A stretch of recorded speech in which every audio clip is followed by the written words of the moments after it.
Thanks for the thumbs up. My name is Amani, and I am the Skills Development Lead for People RDC, which is within the Health and Medical pillar of ARDC. And welcome everyone to our presentation, Data Governance, Tools to Advance Clinical Trial Data Sharing.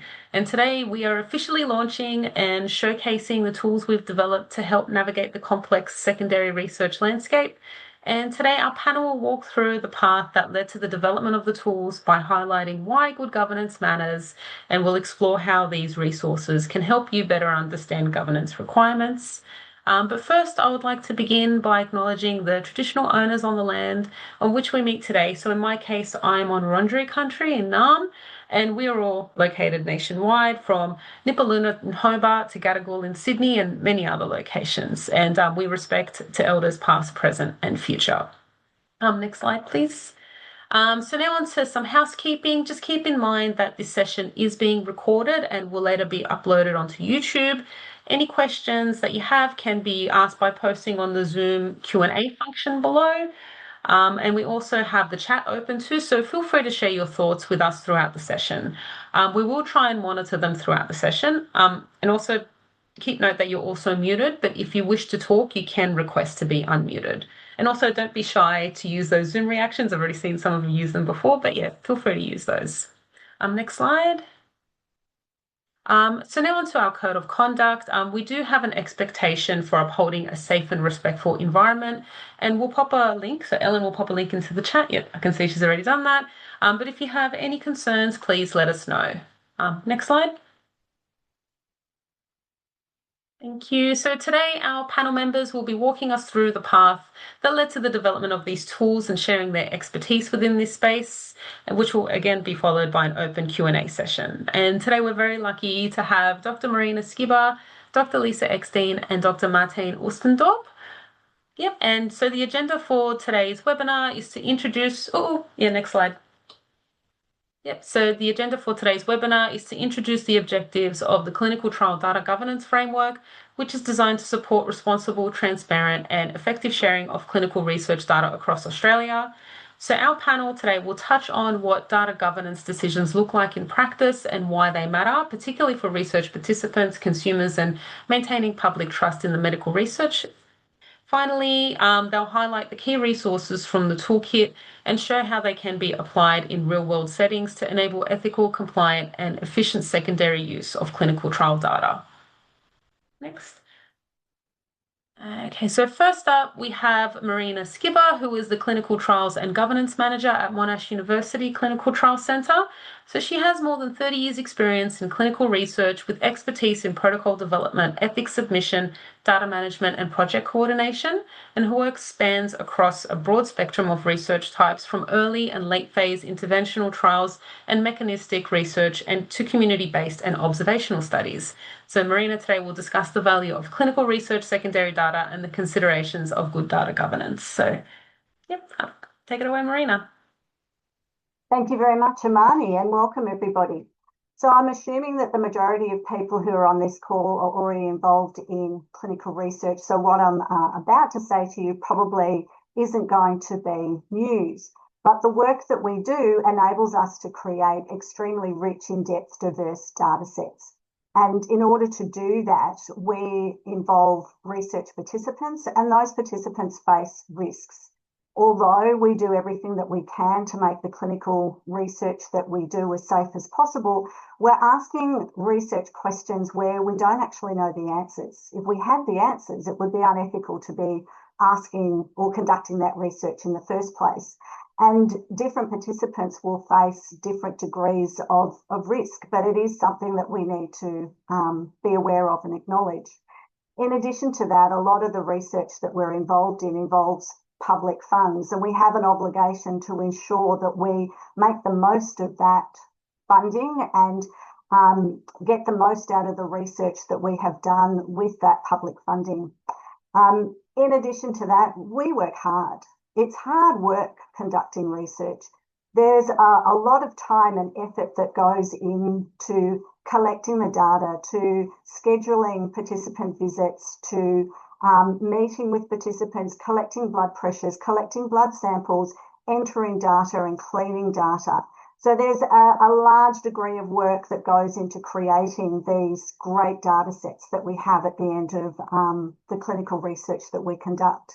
So we need to make sure that we make the most of that resource that we have developed. Next slide, please. And it's because of this that ARDC decided that they wanted to create a national data asset that will enable other researchers to make use of these data sets that have been created. I think we've skipped a slide. Can we go back one, please? Thank you.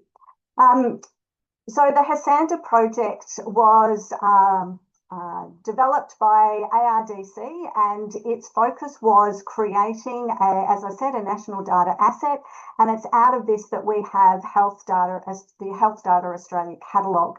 And this is a platform that enables researchers to identify their data sets that they are happy to make available for sharing for secondary use. And it enables researchers who want to use data sets for secondary research purposes to identify those data sets, to access them, to have a conversation with the primary researchers, and to determine how they're able to actually access that data and use that data. I will take a minute here to highlight the fact that the Health Data Australia catalogue is a catalogue. It does not house the data itself. The researchers retain, and the data custodians retain control of that data. This is a catalogue that houses metadata. It enables researchers to find those data sets and engage in a conversation and collaboration with those researchers around how they can utilise that data set. Next slide, please. I had the privilege of being involved in the HASANDA project from a very early stage, and it involved a lot of discussion and debate around a number of aspects of secondary use of data as this project evolved. We asked ourselves a whole lot of questions, not all of which we could answer at the time. Terminology that we were using, when we talk about secondary data use, are we all meaning the same thing? Did we need to identify what sort of meanings we had to the terms that we were using? Were we creating new terminology that other people may not understand? What were the key governance issues that impacted on secondary use of data and sharing of data? When and what sort of HREC applications were involved in secondary data use? And did this differ depending on whether a data set was pre-existing or whether it's a new data set? And we all accepted the fact that participants would need to consent to their data being used for different purposes. But what was that going to look like for a mature data set, particularly if it started 15 years ago and had an ageing, unwell population? Were those people going to be around to be able to give consent for secondary use? What were the risks of sharing data? And risks that may have been different to conducting research in itself, but sharing the data that was already collected. And all of these things that we were debating in the HASANDA project, we were very aware that they were different if there was a mature existing data set versus a new clinical trial that was going to be developing a data set in the future. And we realised very early on that what had the greatest value was participant level data rather than aggregate data. So all of this meant that by the time we had created the Health Data Australia catalogue, it was clear that the work was not over, that there was still more work to be done. So ARDC has partnered with CTIQ to help answer a lot of these questions, and that created the Clinical Research Data Sharing Frameworks project. And it's the fruits of that project that we're here to share with you today. So I will leave it there, and I will hand it over to my colleagues who will give you some more information about this project. Thank you. Fantastic. Thank you so much for that, Marina. Um, Next, we have Dr. Lisa Eckstein, who is the CTIQ Director and Ethics Specialist for Bellberry Limited. Her previous role was as a senior lecturer in the Faculty of Law at the University of Tasmania, where she chaired the Tasmanian Health and Medical Human Research Ethics Committee and published on the regulation of clinical trials, genomic privacy and consent. Prior to academia, Lisa worked as a legal officer for the Australian Law Reform Commission and for state and federal health departments. And today, Lisa will discuss the importance of good data governance through real-world examples, how we can avoid the pitfalls, which again will walk us through the path of why we developed the toolkit. Thank you so much, Amani and Marina, and it's so fabulous to see so many people online. That's incredibly exciting. So Marina has talked us through how this project came to be, why it has been included as part of Hassanja and the ARDC's work. And I wanted to spend a little bit of time talking to you about essentially what can go wrong. Why is governance important? Because I think often in this space, governance can be seen as a barrier to doing research. And what I want to hopefully show you this is governance not as a barrier, but as an enabler to high quality research. The first thing that I want to raise for all of you is the question of what is governance. And I think for many people, when you hear the word governance, you think governments. When the words are sort of similar, they sound similar, they've got a long history of being intertwined. But governance is much broader than that. Governance really has been defined as the setting, application, and enforcement of the rules of the game. And all of us on this call have some involvement in either setting, applying, or enforcing the rules of the game when it comes to clinical research data sharing. We might be setting the rules by writing protocols or data access and management plans. We might be applying those plans by working at the coalface of research, or enforcing and interpreting those if we're on a human research ethics committee, a data access committee, or acting as a data custodian. So governance is all of us. Next slide, please. And governance plays some important roles. If I ask you, why do we need good clinical trial data governance? Maybe the first thing that's going to come into your mind is preventing bad faith actors. This idea that there are nefarious beings, and thankfully these are very rare, that are going to try and use this hard-won collected data for nefarious purposes. Now, absolutely these are rare, but we've all probably seen some examples of where they've happened, and perhaps some of you saw earlier in 2026 the headline from the New York Times of genetic data from over 20,000 US children. Fringe researchers gained access to that data through submitting a fraudulent protocol, suggesting that the data was going to be used to research differences in brain size and cognitive abilities. Actually, the real purpose of accessing the data was to purportedly find that African Americans had smaller brain sizes than other races and therefore lower IQs. That's a pretty textbook example of what we'd think of as a nefarious actor. You may also be familiar with the older example of data that was collected from members of the Havasupai tribe in Arizona. There, genetic data had been collected to ascertain reasons why the tribe had high rates of diabetes and was later used for quite stigmatized conditions among tribe members, including schizophrenia. While the participants had signed a broad consent for future use of the data collector was aware that they probably wouldn't be in favour of the secondary research, and perhaps that they didn't understand the consent as it had been obtained. So that's probably the first thing we'd think about of the why do we need good data governance? We want to prevent nefarious actors. Next slide. But often where things go wrong, it's not through people being nefarious, it's actually through omissions of knowledge. People simply not having the technical, ethical, or legal expertise to spot the gaps that might be there in the system before something bad happens. Now, shout out to my colleague at Minter Ellison, Sonia Reid, who pointed me in the direction of this example. We're moving a bit away from the health and medical space, but I think you'll see the relevance. Here we had a situation where in 2015, the Victorian data science community was coming together for a datathon. After a request from the organisers, the Victorian government uploaded to a website a dataset comprising public transport information. And the task set for participants in the datathon was to find innovative uses for it. The dataset had 1.8 billion records of touch-on and touch-off activity for more than 15 million Myki cards over a 3-year period. It included date and time of the trip, location information, and a card identifier number.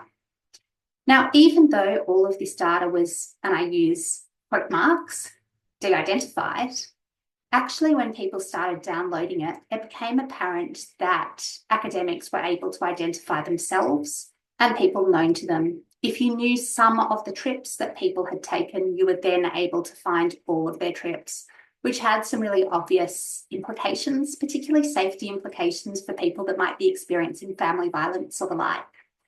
The data was taken off the website as soon as it was discovered that it could be put towards these uses. But what I wanted to highlight is no one was nefarious here. No one had intentionally done anything wrong. Everyone had acted with the best of intentions. There simply wasn't the right oversight for people to have spotted the fact that there were going to be problems here. Next slide, please. And the final why do we need good trial data governance is the fact that, as Marina alluded to, when we're talking about sharing clinical trial data, we're actually doing something sort of contentious.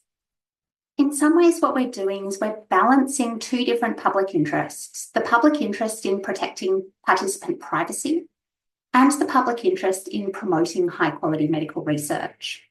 Now, there's no one singular answer as to how those public interests should be balanced, and different people will come to very, very different views about the right balancing act, depending on how much they value privacy and how much they value medical research. Another example. Some of you may have come across this one. In 2019, the Commonwealth Department of Human Services used its MBS data to send a letter to 50,000 patients who'd been prescribed lithium for bipolar disorder and sent them a letter asking if they would like the opportunity to participate in a research project. Now, here, no personal information had been shared with the independent research team. It was the Commonwealth that was using its own database to contact people. But some patients got that letter and were absolutely outraged, thinking that their psychiatrist had breached their confidentiality for something incredibly private to many people for the purposes of research. That hadn't been done, but the Commonwealth Department of Human Services had used its list in a way that was not its primary purpose. Now, people have very, very different views on the legitimacy of this, and indeed there were many participants that got that letter and promptly wanted to be involved in the research. They really valued receiving that letter.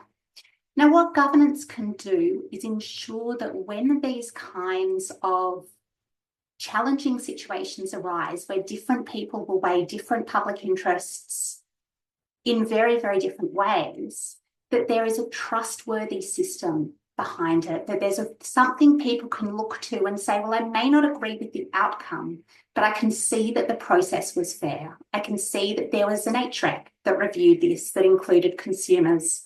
I can see there was a data access committee that thoughtfully applied existing principles.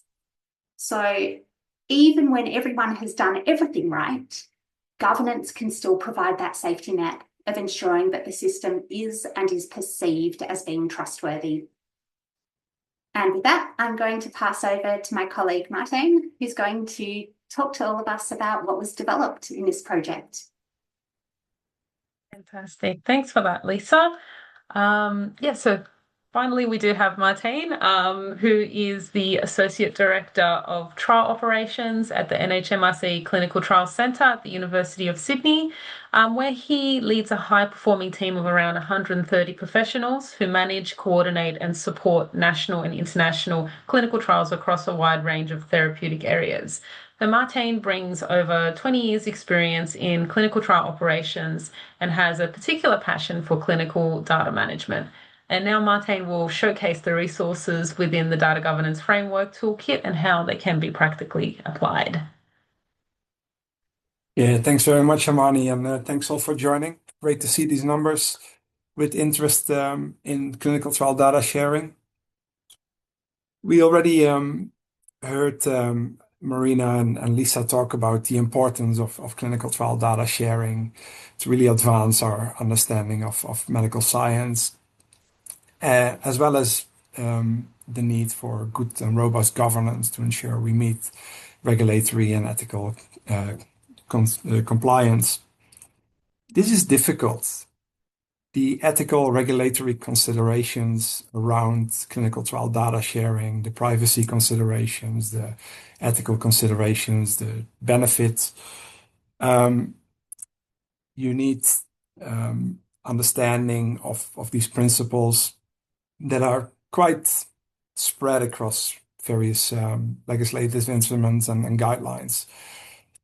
So ARDC and CTIQ really thought what would be most helpful to advance clinical trial data sharing that is responsible, ethical, and effective is to develop this toolkit that I'm really proud to share with you today.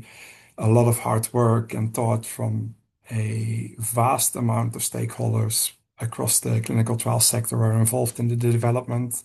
Researchers, ethics reviewers, governance officers, sponsors, very importantly, consumers, all were involved in the development of these materials, which aim to really provide best practices, outline, and reference, so that as a data provider, you can set yourself up for responsible data sharing, and as a requester, that you know what you need to meet in terms of validly accessing data and use it responsibly.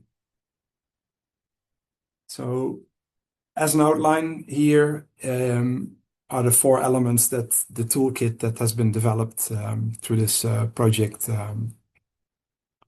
are available. The first is a data sharing toolkit. That's really the top line and first point of to go through, that outlines the main considerations and principles for clinical data sharing. There are two more detailed guidelines, one on ethical submission considerations and the other one on legal and governance considerations in Australia, and then finally a data glossary. If we zoom in on the first one, next slide, please. Yeah, so the data sharing toolkit, that's really our central access point, the first point to go through, highly recommended for anyone involved in clinical trials and clinical data use. This is a series of one-page informative slides centered around 5 topics, or six, sorry. We developed a nice acronym for this, the leaders, and it really guide you through the main principles around clinical data sharing, understanding the benefits and the risks. That's in the learn, engage with stakeholders if you intend to share data, and what you need to do, including developing a robust participant-informed consent form. Assemble is around the considerations for collecting the data and having a future sharing in mind. D for determine, think of the permissions and the limitations around sharing the clinical trial data that you have collected. Risks identification, very important part throughout all of these aspects, and then ultimately the secure and safe sharing of the clinical trial data for further research. If you're not involved in depth at very minimum, this would be a great starting point for everybody involved, as I said, to understand what we're talking about here today. The next one is the ethics submission and review guideline. This is a really detailed guideline, primarily aimed for researchers preparing ethics submissions for data sharing projects, but also for ethics review bodies in their deliberations and considerations for such submissions. It's really based on in-depth requirements on ethics for data sharing, and it is aligned very closely with the National Statement on Ethical Conduct in Human Research. Importantly, this was developed following a benchmark exercise that was part of this project. And really one key finding in that benchmark was that there's a high degree of variability on how ethics bodies review requests for clinical trial data sharing. Quite understandably so, because every request is unique and the specific considerations and the risk importances may vary from not only project to project, but also from individual to individual. That said, we hope that by adding some very practical guidance, that we more broadly align all our stakeholders here and decrease that variability to where it really matters, because some level of variability is always good and healthy as well. The next one is the data sharing governance framework. This is a very comprehensive reference document around the laws, regulations, and governance structures in Australia surrounding clinical trial data sharing. This is the most comprehensive reference document I've seen in Australia and perhaps internationally. Very well written. It is a bit more advanced read. I would recommend this though if you're in a governance office or involved in the governance around clinical trial data sharing in some way, that you give this a good read. It's one of my favorite topics because it gives organizations a really good understanding of the requirements and responsibilities around clinical trial data governance. And then finally, in the last slide, please, around the 4 elements is the data glossary. I don't think this needs a lot of explanation. However, I do want to emphasize what Marina already said earlier. When we talk about clinical trial data sharing in this case, but really anything where we have multiple stakeholders involved, it's really important we speak the same language and having the same understanding what we talk about when we talk about clinical data or data sharing. Because those intricacies and common understanding really support that we know what we're sharing, what we're requesting, and how it's well governed.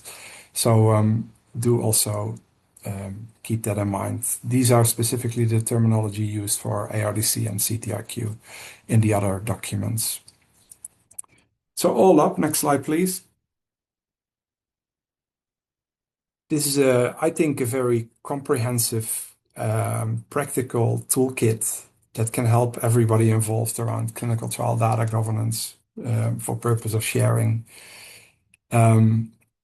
in their deliberations and considerations to ensure we do that responsibly and ethically.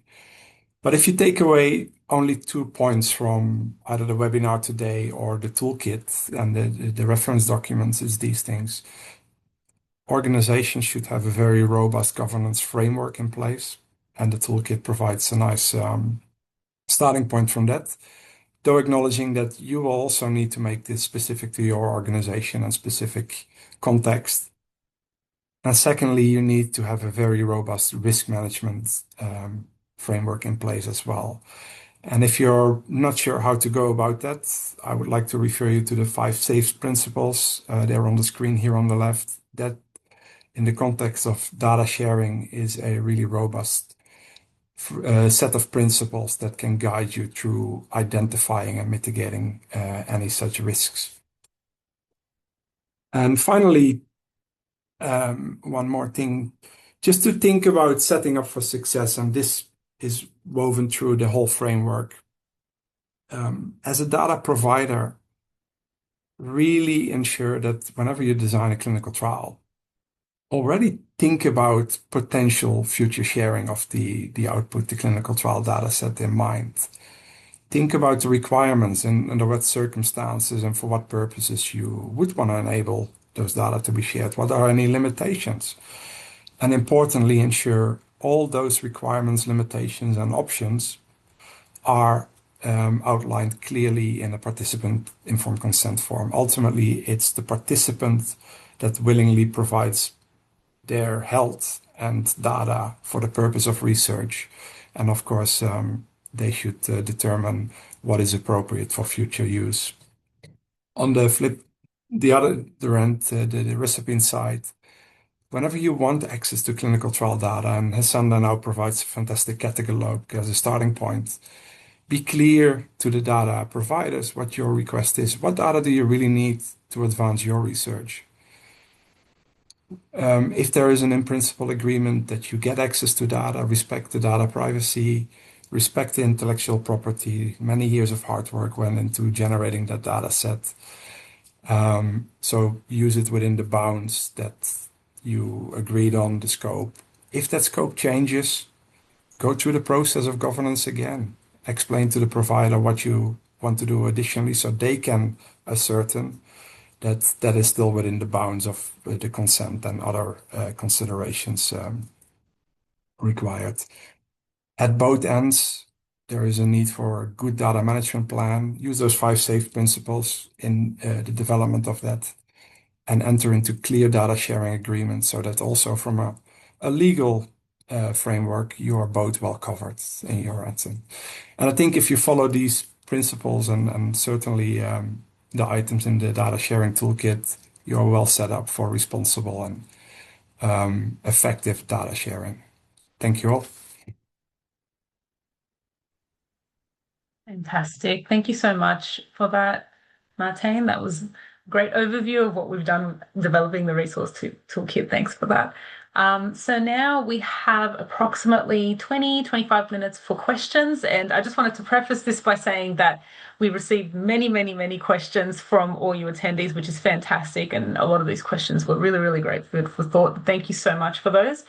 We've gone through them and I guess assess the themes across the questions and try to pick the ones which were the most common across, because there were honestly like 3 pages worth of questions. Obviously, we can't go through all of them, but we will try and answer as many questions as we can within this section. And if you do have any questions, please feel free to put them in the Q&A function in the Zoom below. And again, we'll try and get to them as much as we can. But my first question to the panel, and this is to all of you, is regarding skeptical clinical researchers and how we can sell data sharing to those who are a little reluctant to, share their data, or within this space that are a little bit skeptical. Yeah, I can make a start of that. Of course, some people will be very protective of what they consider their data, their research, and will be very passionate to ensure their hard work, they have control of that. But I think, as Marina in particular outlined, the value of data sharing is very clear. So bringing researchers on board with that journey on the value add to advance medical research by doing the data sharing will help in that. Additionally, I think that in bringing the concept that in future a researcher may also be the recipient of data adds to that. So if we're ultimately as a community agree on the value, that will bring individuals on board as well. And if I can add to that, what has been proposed through the Hasanda project and Health Data Australia catalogue and the work that this project has done doesn't take control of that data from the researchers or the data custodian. The control of your data set still sits with you. You get to choose who you share it with and under what circumstances. And the expectation is not that you share it while you're still trying to conduct the primary analysis and get your papers written. It's at the point where you want to metaphorically or physically put your data into a cardboard box and shove it into a corner. We're suggesting that you don't do that. You make it available so that other people can continue to use it. And I guess I'll add on just a little bit further to my colleagues. And in my experience, clinical researchers care really deeply about their participants and about the burden that those participants have faced in contributing to clinical research, and data sharing is a way of really respecting that contribution that they've made, because it means that contribution is able to stretch further and perhaps prevent the need for new clinical trials starting. So I think, obviously data sharing is wonderful in and of itself, but it also means that every contribution we have from our research participants stretches further when it comes to extending scientific knowledge. Definitely. Oh, that's great. Thanks for that. I guess the next question has to do with ethics approval. And this was something that came up quite a bit because the understanding seems to be very mixed amongst everyone involved in the process. And just wanted to get your insights around what the guidelines were to follow to determine if ethics approval is required for data reuse cases. And I think this is something that Lisa can kick off. Yeah, this is absolutely something that there is a lot of variation on. And as Martine alluded, as part of this project, we did an ethics benchmarking activity to get a sense of how our Australian ethics review bodies are assessing data sharing applications, and the full results of that benchmarking activity are up on our website, and you'll be able to find them if you click the link. Some of the challenge is that the guidelines themselves do include a significant amount of discretion. There isn't always a very clear understanding of who's responsible for obtaining an ethics approval, who's responsible for obtaining a waiver.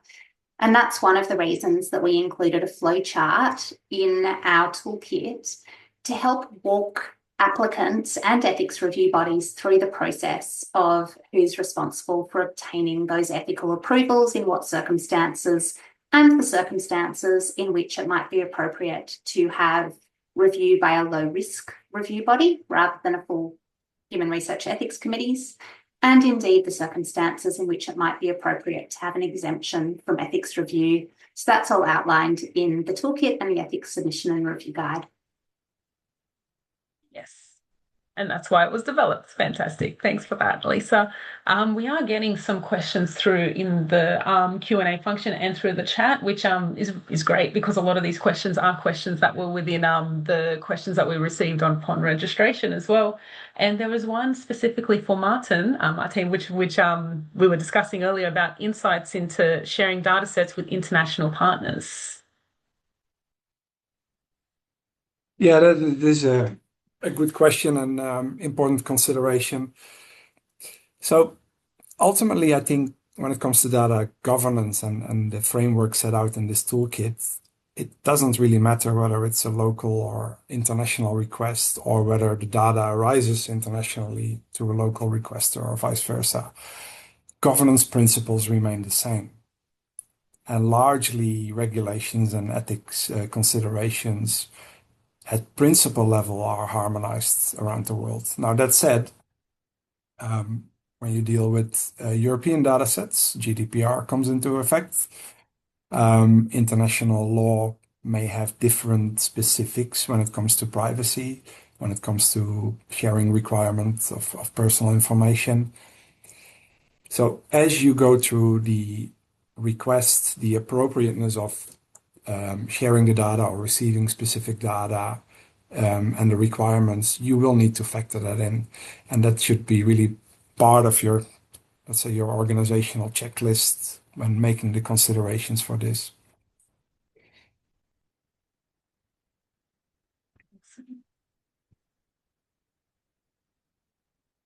Fantastic.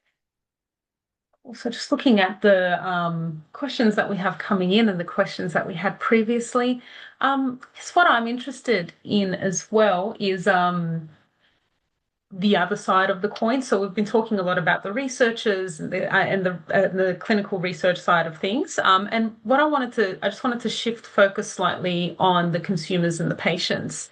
And I wanted to get insights from the panel on how, if they can share details on how patients and consumers have been or can be involved in developing the governance model for clinical trial data sharing to ensure community trust in ethical data sharing, privacy, and confidentiality.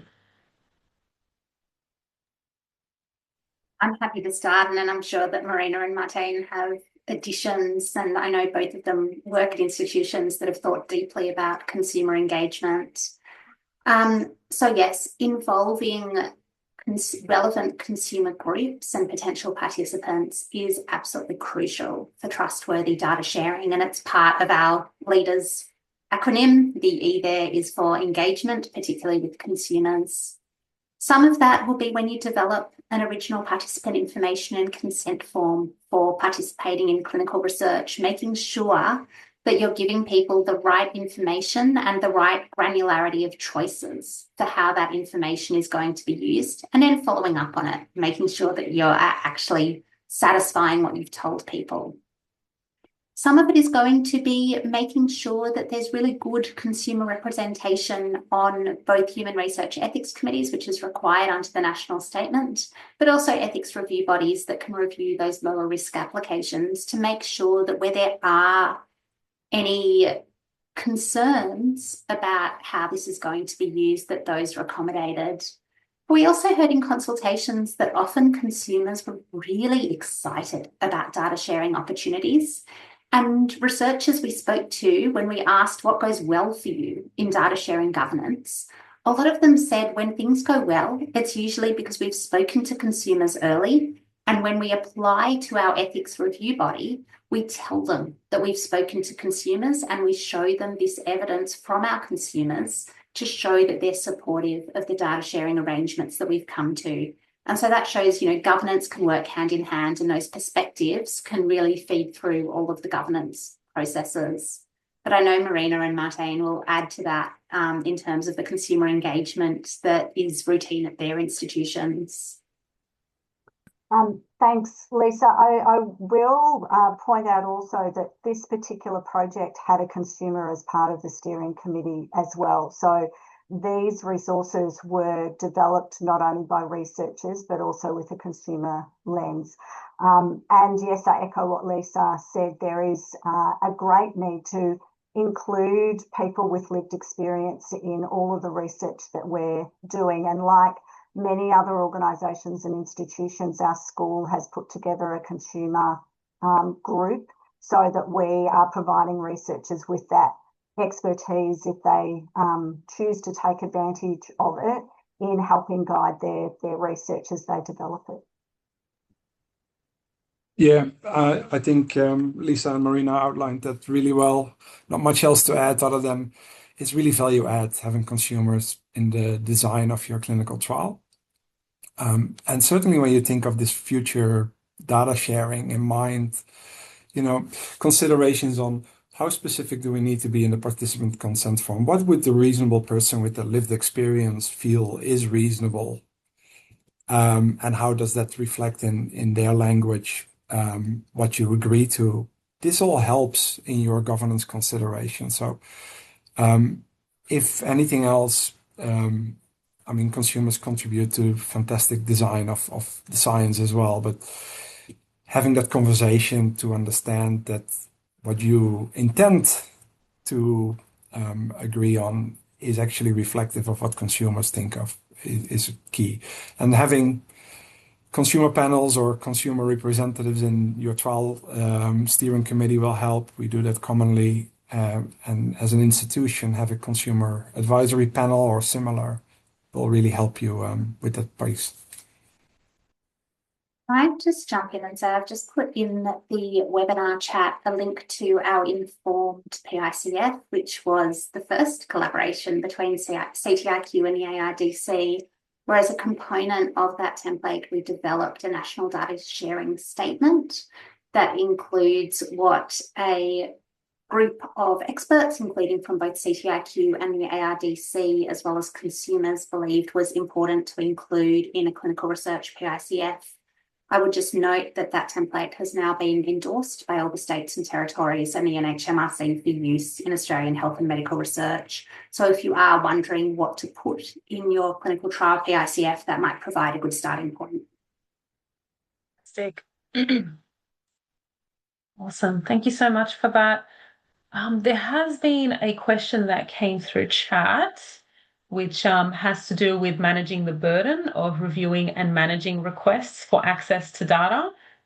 They follow on by saying, to do it properly can be a lot of work, usually happening long after grant or funding has ended. And I would really love to hear the panel's insights on this. Marina, I think you would be best placed to answer this. Okay, thank you. Yes, and that's one of the things that we debated about long and hard over the years. And I think my perspective, and others may not agree, for new data sets going forward, I think this is something that we need to start including in our budgets, and we start catering for. It's a little bit like back in the day, there was never any cost to archive things because basically it was shoved under somebody's desk, but now there's formal off-site archiving, and the cost of that is factored in when you plan to conduct a project.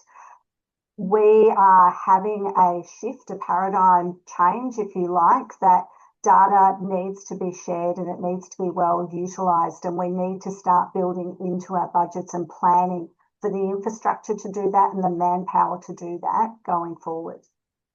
It doesn't solve the problem with existing data sets though, but we can only fix things going forward. Yes. It is a fair point. And I mean, there is effort involved, not just in going through the governance, but then even after, let's say, a data sharing agreement has been executed and you want to go about sharing the data, it involves preparation of the data set, additional de-identification measures, curating what is being shared, making it available in a secure platform, loads of other activities. That takes time, and that's done by people who are on a salary, using software that comes with a cost. So that needs to be factored in at organizational level. As Marina said, a great example of thinking that forward at an enterprise level. It's part of it. It is a challenge because if it hasn't been thought of in advance, it's another hoop you need to go through, but it's important.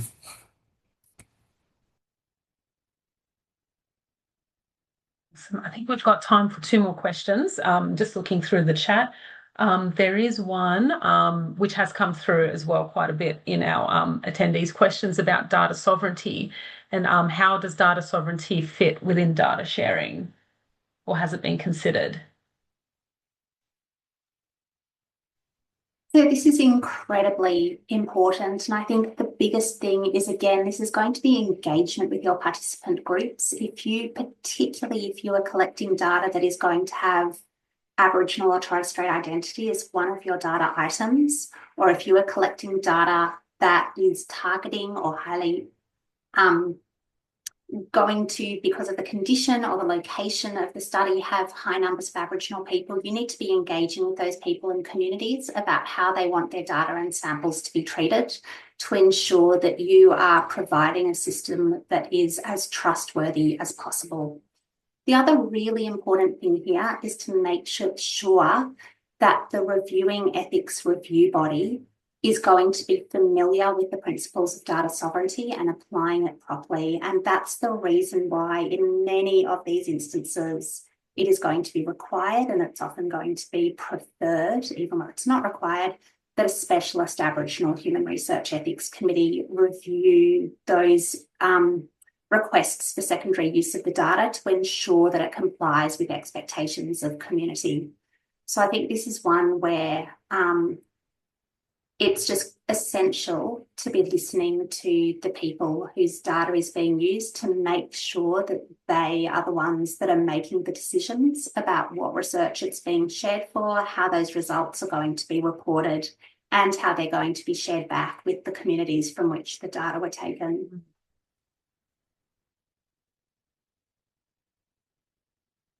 Definitely, that's great. I think we've got time for one more question, and I think I'm going to end it with a very topical question regarding AI because that's come up quite a bit. So we've had a few questions come through about the use of AI tools for analysing data from a governance perspective. With AI evolving so quickly, is this an evolving concern? And I'll throw that to everyone on the panel.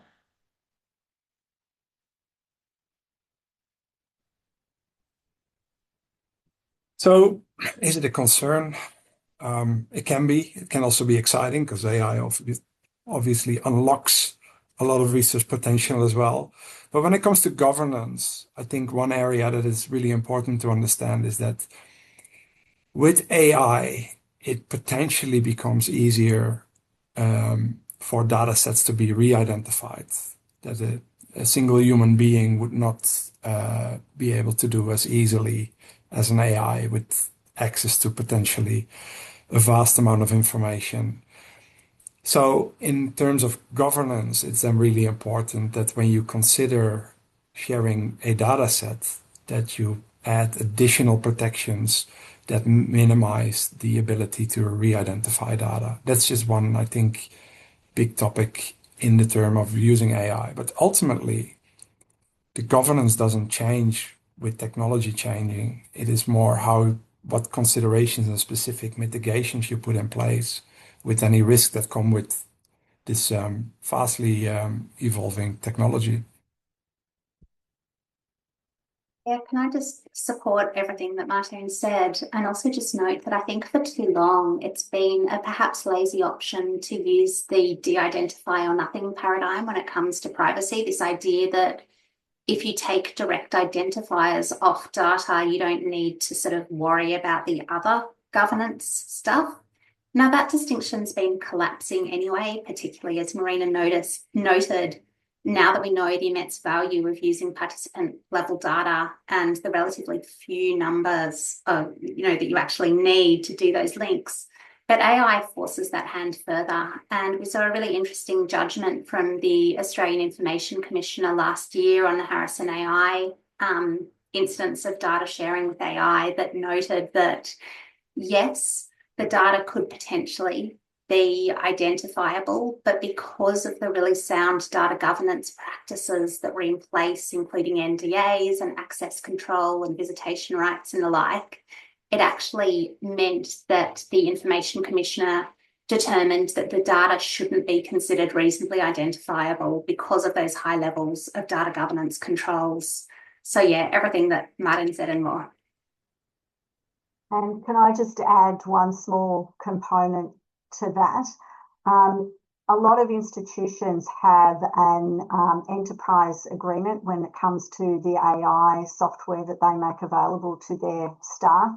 This often ring fences what the information that goes into it can be used for. So it is a great way to try and protect the data. If you're using a open access, Google AI, whatever, you're basically putting the information in the public domain. Whereas using a institutional version of an AI, it gives a level of security around it. So I would suggest that if you're considering using AI for data analysis, you make sure it's something that's endorsed by your institution and it keeps it as safe and secure as possible. It's not going to solve all of the problems, but just a suggestion.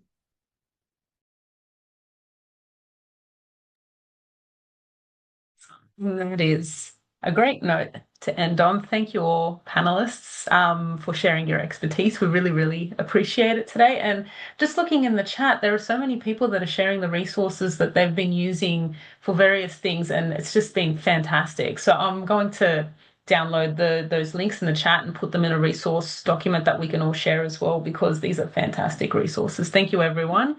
Marnie, So can I just really quickly speak to the chat and say the IATSIS documents referenced are included in the ethics submission and review guide, and in the governance framework is the reference to the Harrison AI determination from the Information Commissioner that I referred to. Sorry, Marnie. no, that's great. No, that's great for adding. That's fantastic. Awesome. So, Ellen, if I can get you to move 2 slides forward. Yep, another one. Awesome. Yep. So before we wrap up, I was just going to say we weren't going to leave you all empty-handed. So we'll provide a bunch of links in the chat now, which will provide you access to everything that we've discussed today, guidance for secondary health data research analysis, and also a link to a form to sign up to a community of practice that we are establishing this year to bring clinicians and health professionals working with secondary health data. Yep, Ellen's just put that in the chat now. Fantastic. And also finally just wanted to thank you all for attending. Thank you for all your questions. And again, thank you to our panel members, and want to acknowledge everyone who was part of the team.